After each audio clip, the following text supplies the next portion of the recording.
Hello and welcome to this week's A Photographic Life, the third in our special episodes featuring recordings from our live event, A Photographic Life Live 2025. This final conversation that occurred on the day is with Michael Pritchard, Dr. Michael Pritchard, who many of you may know from the Royal Photographic Society. What both of us realised is that the question we get asked most is, what about archives? What can we do with our archives? How can we make money from our archives? Will a museum take our archive? So, seeing as we keep being asked these questions, we thought we'd come together and discuss that very subject. Okay, Michael, welcome to Photographic Life podcast live. Thanks, Grant. It's really nice to be here and have a conversation with you face to face. Well, you and I have known each other off and on, I suppose, for quite a while, but we've never really had a conversation. No, we've met at sort of odd events and conferences and that, but they've usually been sort of quite business-like, and it's good to do something a bit more informal and talk about some of the things I think we're both interested in. Yeah, and the one thing I get asked most about, and when I mentioned it to you, you said you get asked most about it as well, is archives. And I think a lot of people think that the archive is about the past, but of course the archive is actually about the present because you're creating it in the moment. It's not just the thing that's happened. And we've got two problems with archives, as I see it today. We've got the physical archive, and then we've got the digital archive. I was already, saying about me losing audio files and whatever. My archive is hopeless. So what's your take on this? Where are we with the archive? So I think we're at a particular tipping point at the moment within photography, that there's a generation of photographers that we're sadly losing, and their archives are this incredible resource that we as photographers, as students, as academics really ought to be looking at and using for a whole variety of reasons, and we can talk about why you might use an archive later. But this generation has created an important body of work, probably mostly post-Second World War, but coming pretty much up to the present. And I hear stories from their families saying, what do we do with this archive? We've got this body of work that we don't know what to do with. We don't know what's there. How do we deal with it? And sometimes they come back and say, actually, we couldn't deal with it. We've just binned it. And that's a tragedy, because that material has this whole range of uses. It's historical. It tells us something about ourselves. It's something that people might want to use in the future, students to be inspired by. And that's, to me, part of what the value of that archive is. But the problem is those photographers kept it in boxes under the bed or in the garage or in the loft. Yeah, I mean, photographers generally are not very good about keeping their own records, and that's certainly my experience. You get one or two examples. Daniel Meadows is... Well, I was going to say, Daniel, he keeps everything, not just the photographic work, but every letter and anything. Yeah, I was talking to Daniel last night at the opening of the Paddy Summerfield exhibition, and we were talking about his archive, actually, and he's a really good example there of someone that did keep everything, kept very meticulous notes about what he was doing, where he was, who he was speaking to, kept audio records, obviously the photography, which is what we're really talking about today. But he's at one extreme of this spectrum. Most photographers, often if they're commercial, they're going from one job to the next, they're producing prints, they're getting published, and those negs, those concept sheets, often just end up in a box, and there's no paperwork with them. So for someone coming into that later on, they're just looking at this accumulation. And it's probably almost unfair to call it an archive in a sense. There's no order to it. So I've gone into these collections in people's houses, and you are literally just rummaging through boxes and drawers and just seeing these piles of negs and contact sheets, which you don't really know what they are because they've never been annotated. So there is this problem that photographers, and if anyone listening to this podcast is a photographer, my piece of advice, and for any students, start thinking about your archive now. Even if you're still studying, think about those contact sheets, those negs, keep them in some sort of order and put them in some sort of context with, what they show and why you're photographing, because you won't go back and do it when you're in your 60s or your 70s. So if you start doing it as you start on your career or your interest within photography, you're more likely to keep going through that process. And at the end of, when you're no longer with us perhaps, or your family have to deal with this, they're going to have something that's going to be much easier to deal with, and potentially something that an institution or, I don't know, a university or wherever is going to find much easier to accommodate and look after for the future. Well, I don't want to get too dark that we're all, we're already planning for death, but... Well, it's often. I mean, it's a shame, but death is often the catalyst for people having to look at these archives and making decisions. Photographers rarely make these decisions in their own lifetime. Again, Daniel's an example. One or two. Martin Parr, for example, has already thought about his archive and has created this foundation to manage his archive and also look after British documentary photography and other people's archives. Well, he's got Killips there as well, hasn't he? Yeah, that's right. And Martin's been using he's made a lot of money from photography, but he's putting it back into photography and thinking about some of those archives and trying to collect some of this material, because some of our big institutions struggle to do that. They're under-resourced usually, both in terms of staff and finances. So Martin has used some of the money that he's made during his career and is trying to protect and preserve some of this material, and it will be there for the future. But here's the problem, is that during the 60s and 70s, 80s, shall we say, which is the key areas for the photographers we're talking about with those physical archives, that work, there is a perception that because they've given so much of their life to it, that it has a value. And the sad reality is, the chances are, it doesn't. No, and I think, again, there's... financial value. Yeah, that's right. And I think there's a difference there, perhaps, between the financial and the, if you like, what we might term historical interest or future historical interest. And I think realistically, a lot of those archives or collections of photography are probably not going to have a lot of value in perhaps either sense into the future, because if you've taken pictures of Stonehenge, for example, or the coastline, that's not really going to change very much unless you were really forward-thinking and about sort of including things that will help date it. And it's that context that's important. So a great collection of London photography, someone like Mike Seaborn, for example, has a fabulous archive of his pictures of London. And I don't know where Mike's archive is going, perhaps the Museum of London where he used to work. But Mike's archive is really rooted in London and has much more potential then in terms of a future home for it. But even then, it's the financial side of that is very, very limited. I mean, Craig Akinson with Cafe Royal Books has been brilliant at publishing a lot of...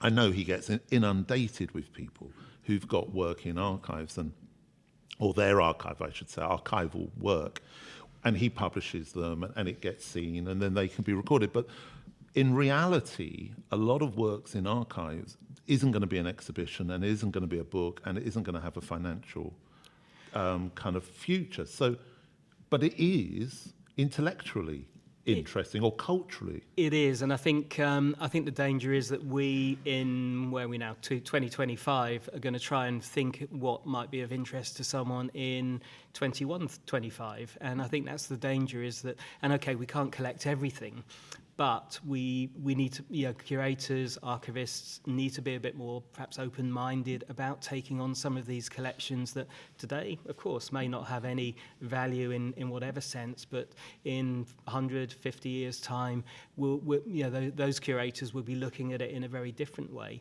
and actually saying, well, this is important because it shows what perhaps ordinary people are doing on their family holidays in Spain. And well, it's that social economic kind of history, isn't it?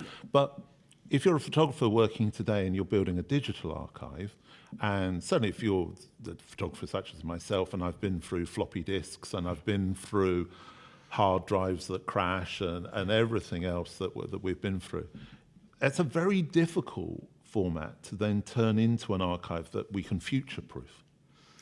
Yeah, I mean, I think a lot, the big institutions, the British Library, the Bodleian, the V&A even are starting to really consider about how they approach digital archives, and that's a whole different strand of the archive. I don't think anyone's quite got to grips with it. I mean, the V&A are collecting digital works. I'm not sure they've got collected a single digital archive. We're in this sort of period where people are quite hybrid now. They've still got the physical negs and prints, but most of us have been creating digital images perhaps for maybe 20, even 30 years if we started really, really early on. And how you bring those together and how you preserve them is something that we're still grappling with. But it really, I think, certainly from some of the big archives of photography, I think they've taken the view that actually they've got digital work, but the best of it they're printing out archivally, so that if those files become inaccessible, which probably some of them will be at some point unless they're really carefully preserved and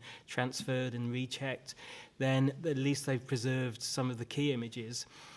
Which seems a little bit of an odd thing to do in a way, because you're transferring something, new technology back to the analogue world. But you're also kind of curating the past. You are. You're making a decision. What is important for the future and now. We're making that decision now, and not they may not be the decisions that someone might take in 50 or 100 years' time. So, how you deal with that digital archive, we really need to grapple on, because there's a generation now, probably two generations perhaps, that have really created an awful lot of digital images, and we need to think about how those are preserved and maintained. And you can't just simply save them in the cloud and hope that whoever, AWS, are going to be preserving those for you, because actually that's probably not sensible.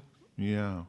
So when you're going back, which you do, I know, through the Royal Photographic Society's archives, because I know you're a great one for kind of like an Indiana Jones of going through there and finding stuff. I'm not sure I've ever been described as Indiana Jones, but I'll take it. This isn't your normal podcast. Yeah. So I'll just have to get you the hat. That's what you need. And the whip. Yeah, well, your personal life is your personal life. I'm not getting involved. But what are you finding there that you think, thank God they kept that? Because I think if we're going to see our work as archives and try and work out what this word means as we're making work, I think it's useful to have some kind of understanding as to what should be in it. Yeah, so again, it's an interesting one, because actually institutions are not always very good about recording their own activities, and a photographic institution, certainly looking through the RPS archive at the V&A, it was not very good about recording its own activities and events. So it's actually quite hard to find things that I'm interested in at the moment, doing this history of the RPS and British photography, looking at what they were doing and recording visually what they were doing, rather than just documents and minute books and all of that, which is it's important but sort of separate. So I think I've lost track of where we were now with that. what were you looking? What were you looking to find, or what do you find in there? You think, thank goodness they've kept that. Yeah. So the RPS for me, it's a bit of an odd one in a way, because they weren't good at recording what they were doing. But there are pictures of some of their members, and actually that helps to bring that archive to life when you know that ex-president or one of the secretaries who you just read about actually looked like, had a persona, which you start to get from some of the portraits. And photographers were good about recording their contemporaries, particularly in the 20s and through but to not the 50s. Themselves. But not themselves often, and certainly not what they were doing, which is frustrating, because you know that they're active, they're holding meetings, and you want to try and document that, particularly if you're trying to write a paper or book about them. So institutional archives are perhaps one thing. Some of the photographers, though, they create fabulous bodies of work. They document, and photographers are quite good sometimes about documenting themselves and what they're doing, or they have their friends round and they swap pictures of X being, making prints in a dark room.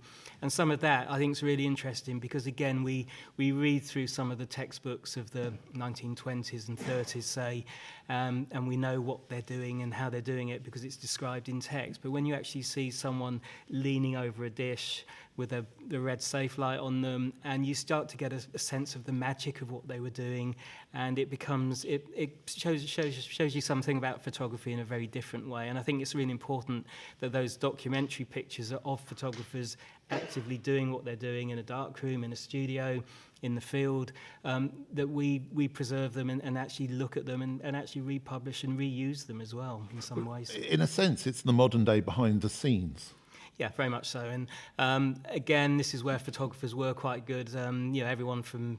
we were talking about Benjamin Sohn earlier on. There are pictures of some of his photographers out in the field and just photographing themselves for fun. We all do it. We take pictures of, when I've been with Jan Preston, for example, on a shoot, I'll take pictures of her shooting. And we swap those afterwards, or she asked me to stand in for someone. She took a picture of me, and it gives me a much better sense of her practice as a contemporary photographer, how she's actually working. And those pictures are just as important as the artwork that she's creating, or the work that she publishes or exhibits. Well, in a way, I suppose our modern day archive is Instagram. It is, and I've been posting pictures from our conversation today. I've just taken one of the audience that's looking at this, and that probably will go on Instagram a bit later on. And if you look at my Instagram feed, it's often about these sorts of events and exhibition and some of the people I'm talking to, some of the photographers. And what happens to those Instagram pictures? I mean, they sit on my phone, they get downloaded to the cloud eventually because I fill up my phone periodically, so I need to do something with those. But actually, some of those pictures now, the pictures I was taking in the 80s when I was at Christie's and just starting in my career, actually they've become quite important because some of the collections I was visiting at that time, some of the curators, some of the collectors I was photographing in their collections. Now, the meanings of those pictures have changed from just being snapshots or recording a moment or a bit of fun between someone working professionally in the field to actually documenting a moment in history within our own historiography of photography and collecting that has perhaps a more important meaning than it did at the time. Well, I've always said that photography is memory made history. And you say about that, a photograph recently appeared on Instagram of its 40 years of Elle magazine. And there I am, the team that launched it are photographed on the steps by the ICA 40 years ago. And there we all were, and we're recreating that picture in a couple of weeks' time, those of us who are still around and not in rehab. But of which many are, because that was the 80s. But what makes a successful archive then? So if you're a photographer working today, how should you be creating that successful archive? Well, it's a really good question, and actually in preparation, I didn't do a lot of preparation for this talk because you told me not to. Yeah, we're not that kind of podcast. But I did actually look up what an archive is, because actually I suddenly thought, I don't really know actually what that really means if you had a dictionary definition. And I'm not going to sort of read the full thing, but it's really a collection of records made by an individual. And in our context, we're talking about photography, basically, photographs, but it also includes that contextual work. So it might include a daybook, a diary, audio tapes, for example, of that from that photographer, and that becomes an archive of that person's work. And and the key word is really, from when I was looking through these definitions, it's around that body of work from one creator. It's not work that they've collected necessarily, although you can argue that actually David Hearn's swaps, for example, become part of his own archive because it relates to him and the people that he was meeting. So, these definitions are never quite set in stone. But it's not, I think, what separates an archive from just being a collection is that it's around an individual and the way they worked, perhaps the people they were meeting, and that becomes a very distinct body of work around them and tells us something more about them through their work and through those objects than we might get by just talking to them. So it's a life full or through ephemera. Yeah, that's right. I mean, the material I've got at home, for example, is material I've collected. It's a collection rather than archive, because it's not about me particularly. It's stuff pictures and books that I've collected over the years, and that's the distinction is that an archive will tell you something more about the individual that's formed it, and add something to it than just a collection of books or papers that you might pick up along the way. But you're gonna have to be perhaps not the kind of person you necessarily are, in that you're going to have to be very ordered, and you're going to have to be very kind of, yes, this goes in here, and you've got to stick to it. Because I quite often start in January, and then by about the second week of January, I've forgotten which folder that bit's meant to go in, or well, it sort of brings us back to where we started off, that actually having some order to your archive and to your life, which I think most of us probably don't, mostly, but there are some people that do, and that's great, because actually it helps whoever follows on from them or their families. But most of us aren't like that. I've got boxes of papers at home, and piles of papers that probably I know there's some important material there, but it's not really ordered, and I keep thinking, well, actually I'll get a filing cabinet and put them into folders, and so that whoever sees those, but I'm not going to get around to that realistically. But photographers really, really ought to, and I'm going to say... It's essential, isn't it? It is, because actually that body of work that most photographers are creating will have some value for someone in the future, because they've put it together with, they thought about why they're doing it. It's not family snapshots, although actually vernacular photography, for want of a better term, has become of interest now, but those aren't archives necessarily.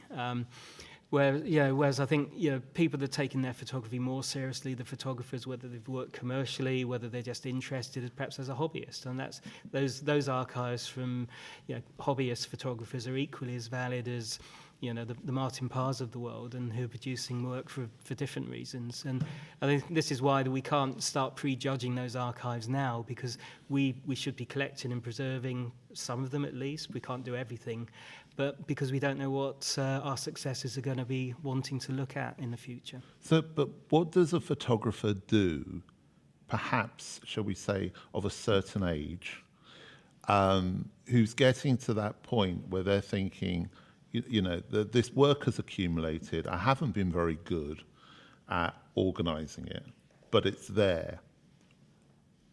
People seem to come to you and I, which isn't great, because I haven't got an answer, and I think you probably haven't got an answer.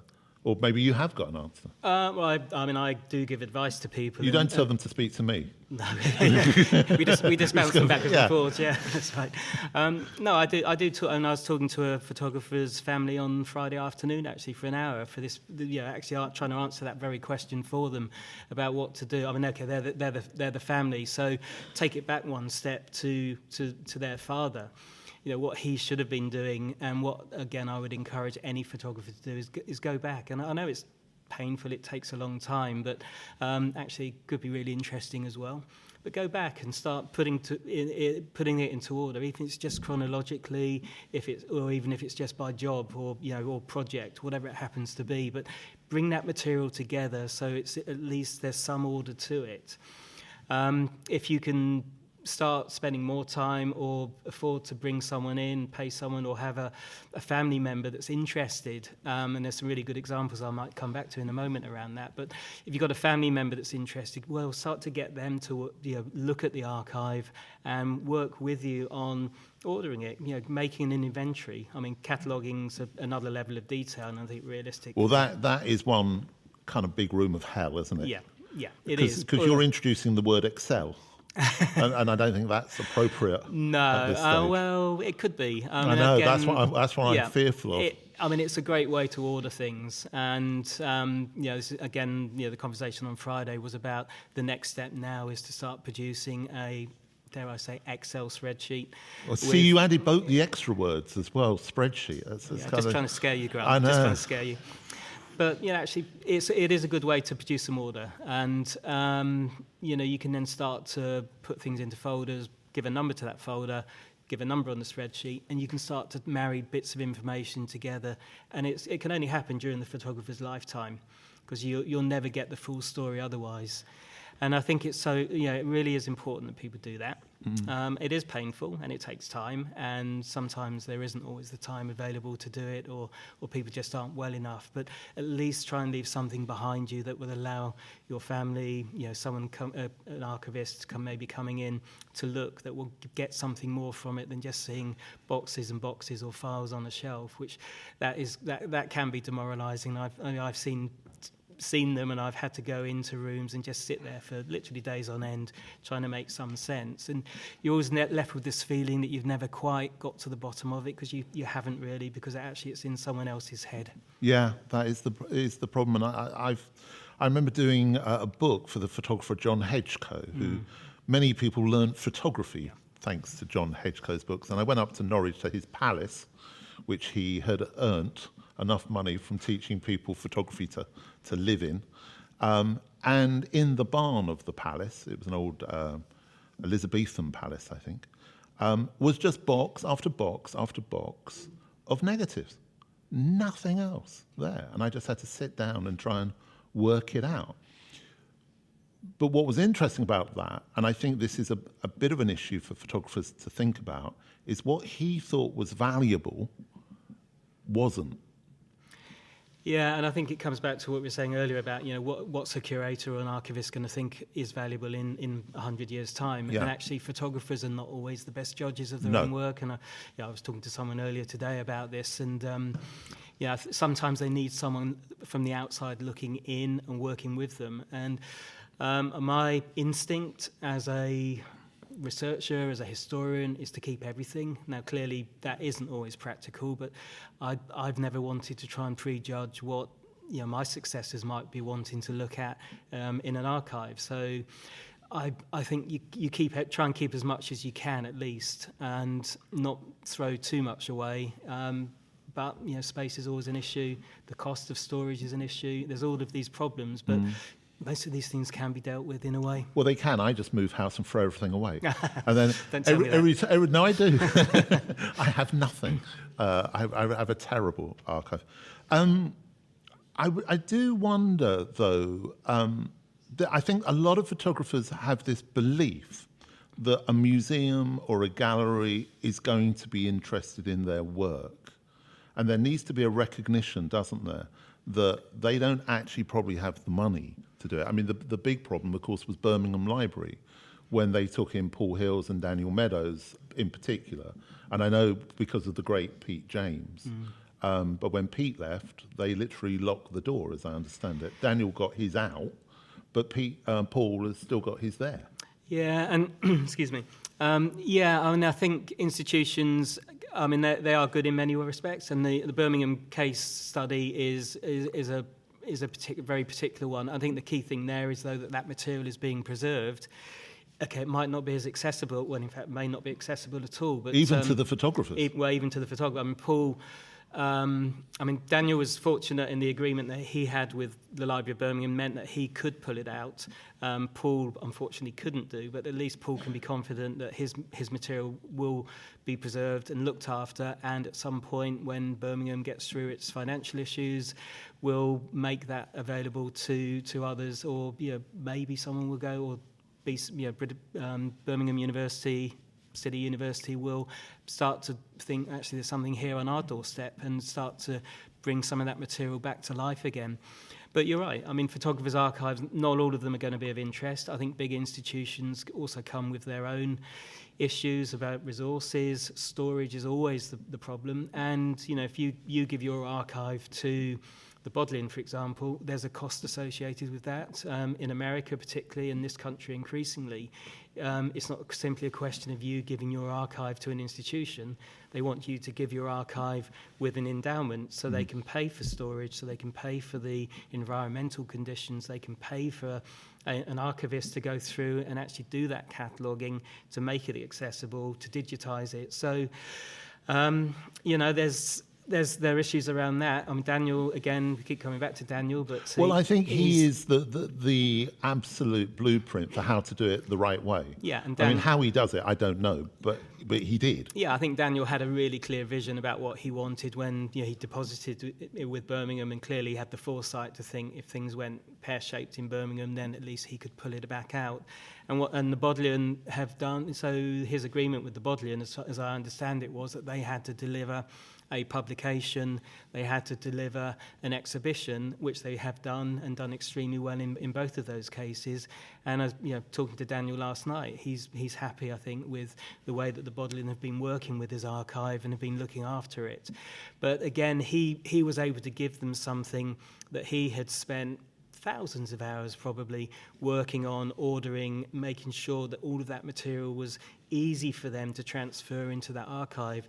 And again, if you're, I won't name names actually, but if you're a Fred Smith photographer... I'm a big fan of his work. With 50 years worth of negatives that are in boxes, there's a much bigger issue trying to sort, order that and catalogue it than you would have dealing with Daniel's collection, where he'd spent that time himself. So there's a cost implication, and it might just be they say, well, actually, we really can't deal with this, and we'll walk away from it. So what do you do then? Well, you could try and sell it, give it to a picture library, try and commercialise it, but that's, that the whole picture library world has transformed, and most collections are not going to... They're not going to digitise it, they're not going to go through all the trouble, because there's not enough return on investment. No, I mean, if you're Redferns or someone like that with a very clear, focused archive on rock and pop, for example, well, clearly there is a commercial value because it's some popular culture does sell, or royalty, or post-war royalty perhaps. There are some commercial areas that will have value, and Getty Images will take those sorts of collections. But a fine art collection, something that is less focused, is much more difficult to place. But it's interesting you say that about that commerciality, because Chris Duffy, who's Brian Duffy's son, and Chris, a good friend, he's worked really hard on getting Duffy's archive into a book and seen and into galleries. But the cold, hard fact of that archive is that without Aladdin Sane, that one image funds everything. Yeah. And even though there's lots of other Bowie stuff from other albums and so forth, it always comes back to Aladdin Sane. But interestingly, although there's a great story about that picture, which Duffy told me. I don't know if anybody knows the zigzag David Bowie look. Well, that comes from a Panasonic rice cooker, which Duffy had, and it was the logo for the rice cooker. And Duffy said, why don't we, and it was in the studio. Make it big. So he said, make it bigger and put it on his face. That'll look good. So that's a story which I don't heard very often. I think the original artwork was sold recently at Bonhams or somewhere, because it was in the press a couple of months back, I think. So if anyone's listening to this, go and Google that, because you can get the whole story and see the original artwork as well. And if you go back through the podcast archive, you can hear Duffy telling that story. Right, but that's the product placement, so let's move on back to archives. Absolutely. But the reason I'm not selling rice cookers, but the reason I raised that is an interesting thing, that that commerciality, that despite all the Vogue stuff, all the fashion stuff, all the stuff, none of it sells really, apart from that Ziggy Stardust image. Yeah. But Chris had to make a deal with Bowie that they could continue selling it. And as another good friend of mine, Gavin Evans, photographer, who did the Bowie picture of the finger to the lips, which Gavin, no one had seen that until Bowie died. Gavin put it out, and suddenly it became a big thing for him financially. But again, that's the picture. So sometimes from an archive, only one image can be the money maker. Yeah, and that's often the case, actually. I mean, in terms, the 80-20 rule often comes, perhaps in photography, it's 95-5 rule comes into play, but it's often a small number of images in any archive that often are the commercial ones, but actually that other 95% or that other 80%, in some ways are just as interesting. They just haven't had the exposure. And actually by publishing it, by publishing them, exhibiting them, you actually then draw attention to them and raise awareness of that whole archive. And there's people around at the moment. Dylan Latigan, who's Barry Latigan's son. He's trying to commercialise his father's archive. Barry died a couple of years back, but had built up an incredible archive of work that he did from the 70s and 80s and into the 90s, and had been sort of partly forgotten. He went into a bit of a decline. There was some latterly, and some awkward moments towards the end. Yeah, there were. But Dylan is trying to bring that archive back to life and remind people about how important his father was. But it's interesting though with Barry, because really it's the Twiggy picture. Yeah, well, again, that's probably another example where there's one image, it's the iconic image that we all know. Yeah. Even if we don't know who the photographer was, we actually recognise the image. The Morley archive, which is actually in the Media Museum in Bradford, the one image we know from that Lewis Morley? Yeah, Lewis Morley. Yeah. Is the... Keeler. The Keeler image of her on the chair.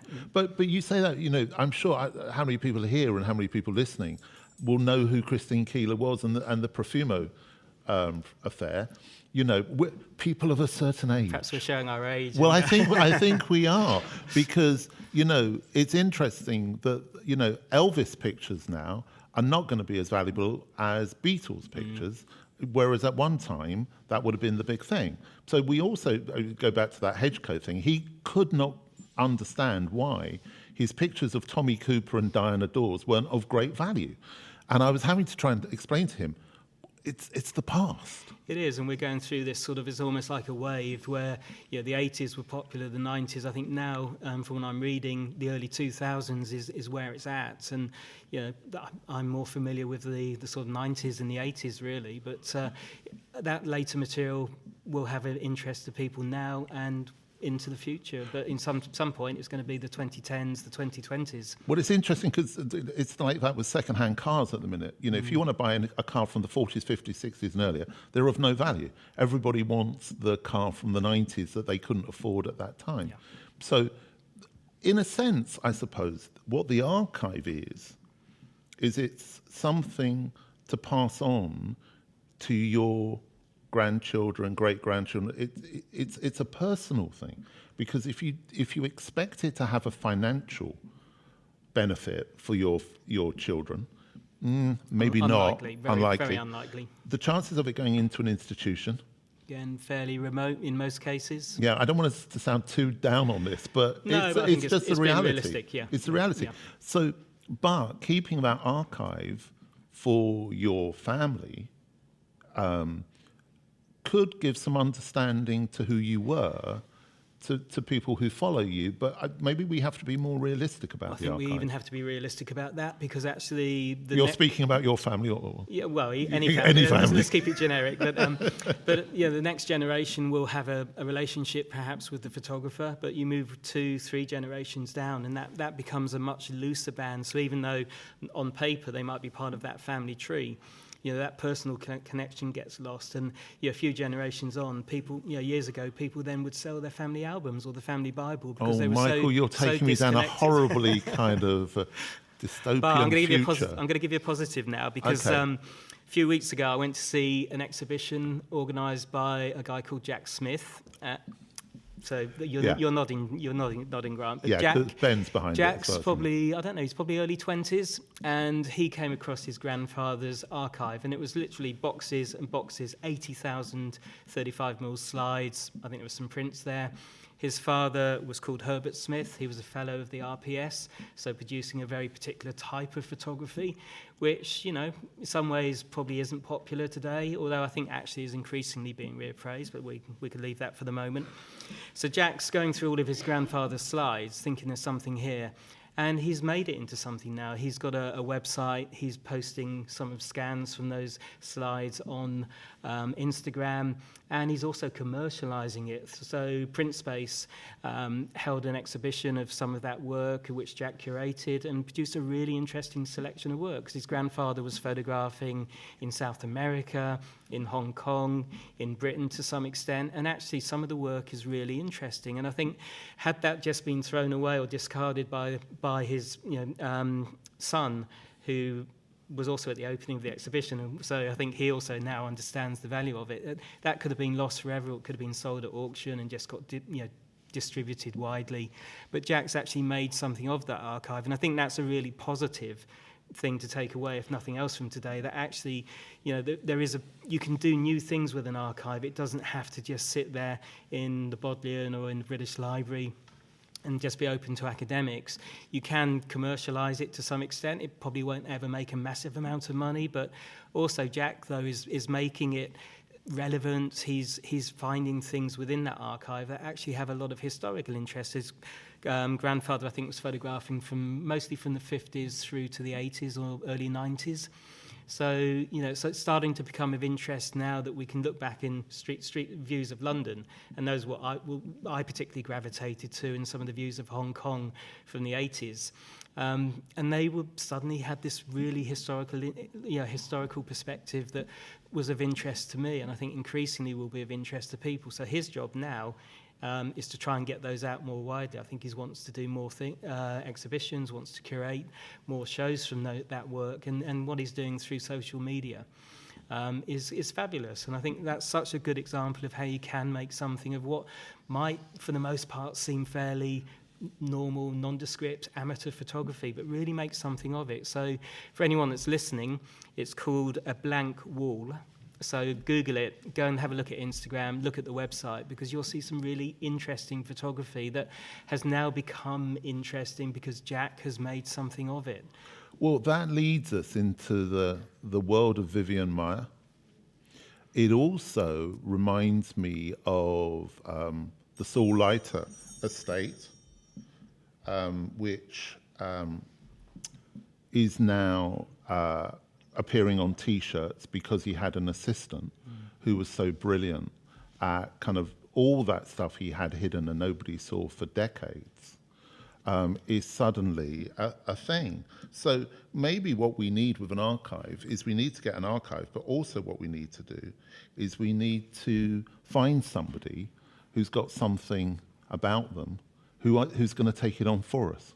Yeah, and I think that's partly it, but actually I think it needs all of us to perhaps be a bit more open-minded about what we're looking at as well. So the Vivian Maier is a really good example. You had people that took a punt on what was in those storage units and sort of thought there was something there that could be of interest and managed to commercialise it through exhibitions, through publications, and inevitably, because there's money now involved, there's people coming out of the woodwork wanting some of that and claiming all sorts of things. There's lots of court cases still going on around that archive, but it took someone to have the confidence in their own judgment to do something with that. The Saul Leiter, again, a good example.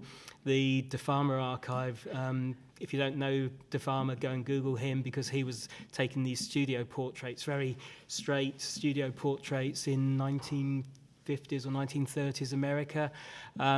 The negatives after his death, all of those negatives eventually ended up in an art museum and have changed their meaning over the years. But again, because now they've become quite commercial in many respects and there's money to be made, there was a court case, I think, a couple of weeks ago that's just concluded from a family member that was trying to claim something from them.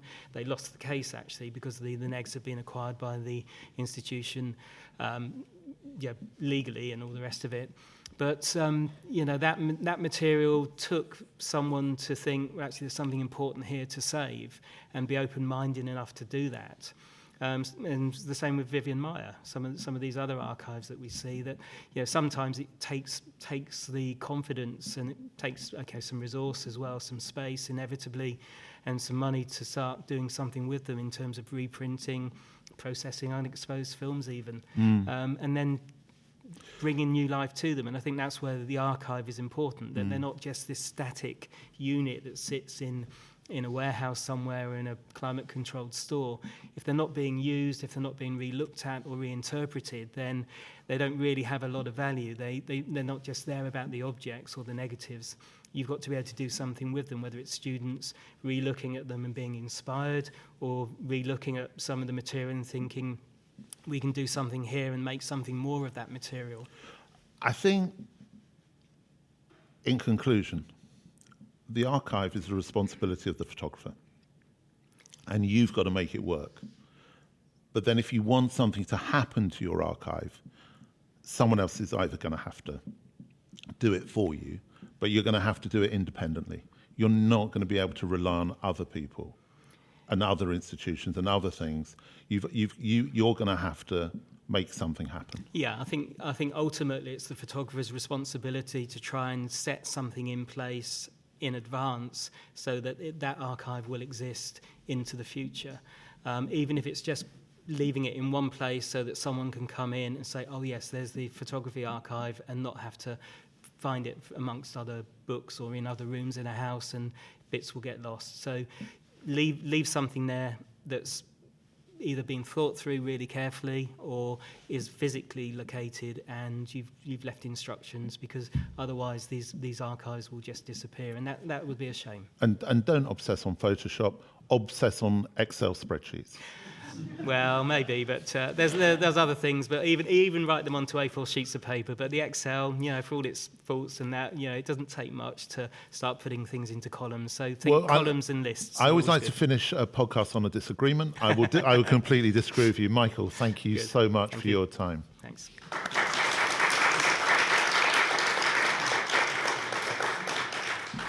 Thank you, Michael. Certainly a lot of food for thought there, wasn't there? Hope you enjoyed it. And at this time of year, I'm going to just say two things. The first, of course, is I'm going to say take care. And the second is Merry Christmas.